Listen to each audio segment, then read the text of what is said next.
Hi, and welcome to Blue Square Security, hosted by the Microsoft Digital Security Specialist Team, a podcast dedicated to cybersecurity with guests from all over the industry, both inside and outside Microsoft, to bring you as many perspectives as possible. And my kids are 14, 8, and 3. You hesitated there. You struggled with all of those, so it's just wanted to let you know.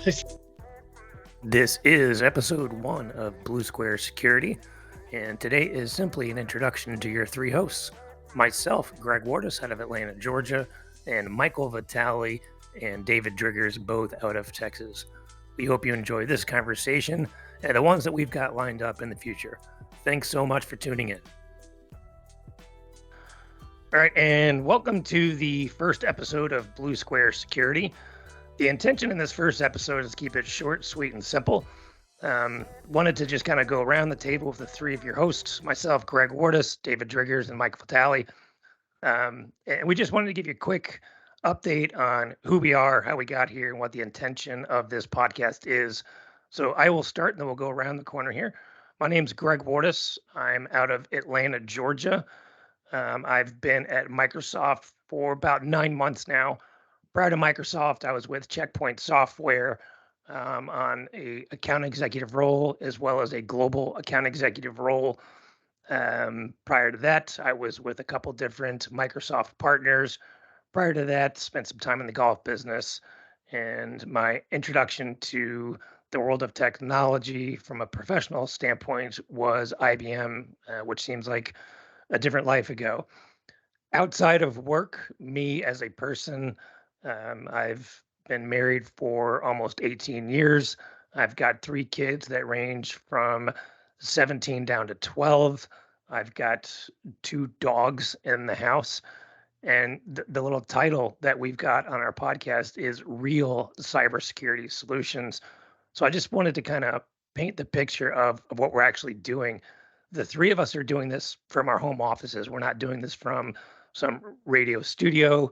It truly is just the 3 of us having real conversation. So it's probably not going to be uncommon to possibly hear my kids in the background. I can't rule that out. Expect to hear the background noise. Yeah, or maybe the percentage on that one is high, and it's probably not going to be uncommon to see my 2 dogs because they enjoy looking out the window here. But I didn't want to start this podcast without giving some insights into the 3 of us and who we actually are.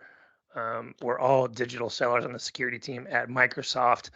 That's the title, but we're trying to build bonds here and make connections, and it's easier to make connections when you know who the people are. So I felt it was, pretty important for us to just kind of go around the horn, talk about who we are, and maybe ask each other some questions. So that's a little bit about me. Do either of you have a question for me before I hand the mic over to somebody else? Kids' ages. Oh, yeah. So I kind of covered it. 17-year-old son. Okay. My daughter is 15, and my youngest son is 12. So I'm doing a little bit of driver's ed right now. So that is leading to the additional gray hair and the ever increasing, which you can see on camera, the receding hairline. So they should know better. No interruptions. It's really the dogs that you're worried about. No. There's 5 possible introductions: 3 kids, 2 dogs. So outside of putting a bunch of Microsoft logos in your office, what hobbies do you have outside of work? Well, with a full-time job and 3 kids, free time is few and far between. When I do have the free time, I enjoy playing golf, but I've also got a shop for woodworking, so I enjoy doing woodworking as a hobby. I'm not any good at it, but it is fun. I don't know, those flags you make would say otherwise, but that's okay.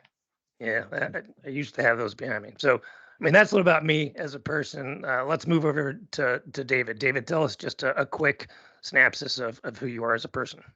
Yep. Dave Driggers. I've been with Microsoft for 7 years. I've got 3 kids, 2 dogs, and something personal here. You guys don't know. big hobby for me. I've recently gotten into aquariums. So I got a bunch of fish, and I try to keep my background on here, but I've got about 3 fish tanks behind me. And yeah, been married for 11 years, and my kids are 14, 8, and 3. You hesitated So there. You struggled with all of those, so it's you know, just wanted to let you know. that might be a dad thing, just because every time we got to go fill out the paperwork, they go birthdays, and No, yeah, I it's understand. a trap. Don't get me in trouble. And if my wife's listening, I nailed the anniversary. All right, so There you go. Nailed it. um, wife stays home. My son the youngest goes to daycare about 3 days a week. So he's the one that I'm worried about coming in banging on the office doors here. Is it boy, But girl, boy? What does that look like? boy, girl, boy. Yeah. Yep. I make it into the office about 4 days a week. I'm based out of Dallas. Actually, I live in Fort Worth. And then, yeah, other than that, working here from home. Good stuff. Vitale, what do you got going on in your life, or do you have a question for Driggers that we can put him on a hot seat for a second? Well, I mean, I think everybody wants to know, how many fish tanks are you up to now? There behind you. So I had 3 behind me, got 1 in the living room, and then 2 in the bedroom. And the wife's on board with this spending. I've got a supportive wife. And okay, good. Yeah, It's important. Gets expensive. You guys know, you guys are golfers. That's another expensive That hobby sounds like sport. more than a hobby with that many. I'll be honest. Yeah. Borderline obsession. Yeah, a little bit. There you go. If you enjoy it, it's all good. Yeah. So when you're not at work, when you're not dealing with 3 kids, and you're not taking your wife out on date nights and feeding fish, what are you doing for hobbies? I'm a fisherman. We go. do a lot of fishing. We lived over in Washington State for 3-4 years. So did a lot of saltwater fishing there, and then out there in the Sound, crabbing. We'd hit all the different salmon runs, and then here in Texas, it's all about catfish. So recently, I'm convinced all the fish are gone though. It's been a pretty rough go the last couple times I've been out. I think that's the quality of the fishermen, not the fish. But I don't fish, so what do I know? All right. So Yeah. the other question too is, obviously we're doing this podcast to, try and learn more about the Microsoft offerings, more about the industry, and what other folks in the industry are bringing to the table. What are you hoping to gain from talking with folks, either internal or external to Microsoft? It's the insights. I've been in technology sales, and again, specializing in security is still new. I'm really trying to apply the learn it all approach. And so talking with customers, partners, it's really getting those real life insights, those nuggets that I can take to my patch and discuss with my customers. What's going on, how they're viewing our technologies, making those connections, how they're thinking about their security strategies. Those are all insights I'm looking to pull. Yeah, it's a lot different talking with customers about security incidents or security plans than it is reading a white paper. So yeah, I get that. Yep. Moving over to Vitale, Michael Vitale, tell us a little bit about yourself. Yeah, so Michael Vitale, I live in DFW area, so Frisco, Texas specifically. Been married for 10 years. I'm going to get it right. Actually, it'll be 10 years in July. So got a Jamaica trip ahead of us to celebrate the 10 years. I am the only one apparently on this podcast. I have one child. So she actually just turned 5 like 2 weeks ago. So yeah, you may see a cat. I have 2 cats. One of them is Sorry. I know. One of them is Garfield-esque, so he will not be coming up here because I'm upstairs. But there is one that comes up literally in and out all day long. So you may see her a little bit. Yeah, I mean, like I said in the intro video, so been with Microsoft a little over a year now. About a month ago, hit the year mark. Been in cyber for around 8 years, something like that. Companies like HPE. I came here from EY, so I was on the consulting side before I came to the sales side. Did a little bit in managed services. Yeah, that's a little bit about me. And what are you doing when you're not attending to the needs of a 5-year-old? Because I know that's a time constraint there for sure. What are you doing outside of work?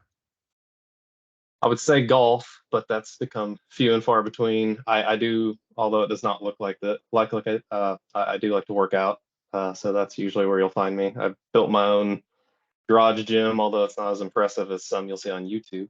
But it's good enough for me, so I enjoy getting out there, working out, clanging the weights around, I guess, a little bit. So, and golf, but I don't do that as much anymore. Yeah, golf is one of those things that it's nice to play, but it does, at least here in the Atlanta area, 4-hour rounds don't exist anymore. So you got to dedicate, half Takes your too long. day. Yeah, Yeah, takes too long. and I it's don't do not well with cheap. slow golf. No, Yeah. no, no, not. David, what do you got? What type of question can we throw at Vitale to put him on the hot seat for a second? So you are obviously the most technical. What are you trying to pull from this? Yeah, I mean, I think similar to what you said, right? I mean, I think it's just learning from people. I mean, whether it's somebody that's maybe not as technical, which I'm sure we'll have as we go throughout this, somebody that's very, very technical, right? There's all kinds of spectrums, and us as sellers, right? We have to we don't have to wear the technical hat as much, but we do have to wear the business hat, be able to talk to everybody from the CIO to the CISO to director of security, whatever it is. So I think learning from all those people, taking those industry insights and just having fun. I mean, it's just nice to have conversations with people outside of work on a podcast. I listen to a lot of podcasts, just like Greg. And I always enjoy doing that. Most of mine are golf related, but that's okay. But I think it's just learning and having some fun with it. I mean, you guys are, two of my good friends, and so it's fun to have conversations with two good friends. No, that's perfect. And again, this was the intention of this was to keep it short, sweet, and simple. Get a little bit of insight into who the three of us are, how we arrived at Microsoft. We've had these conversations before off camera that we all feel very blessed to be here at Microsoft. We truly enjoy the culture that Microsoft puts forth to us. It's a great company to be at. They've had awards that can certainly back that up. But again, the point of this podcast is to make some connections with the folks that we'll be talking to, whether that's internal Microsoft gurus, whether that's Microsoft partners, or whether it's people that are outside of Microsoft but live and breathe this world of cybersecurity. And it is such a fascinating topic. I look forward to some of the guests that we've got lined up, from Checkpoint to some law firms, and hopefully we can get to the point where we're kind of deconstructing some breaches. As unfortunate as those breaches are, when you look at them, they're fascinating, from the white hat / black hat perspective. And again, that's the intention, to get as many perspectives as we can, to look at this industry of cyber. So hopefully you'll choose to subscribe to this podcast on Spotify. We're going to put it up on YouTube. And we just wanted to say thanks before this thing got officially started. So this should be episode 1, and then episode 2 and 3. We interview the COO, Byron Braun from Cloud and Wire, and we go down a little bit of a rabbit hole with ChatGPT on that conversation. So thank you for tuning in, and we look forward to making many more episodes in the future. Thanks so much. Thank you. Thank you. Shall we play a game?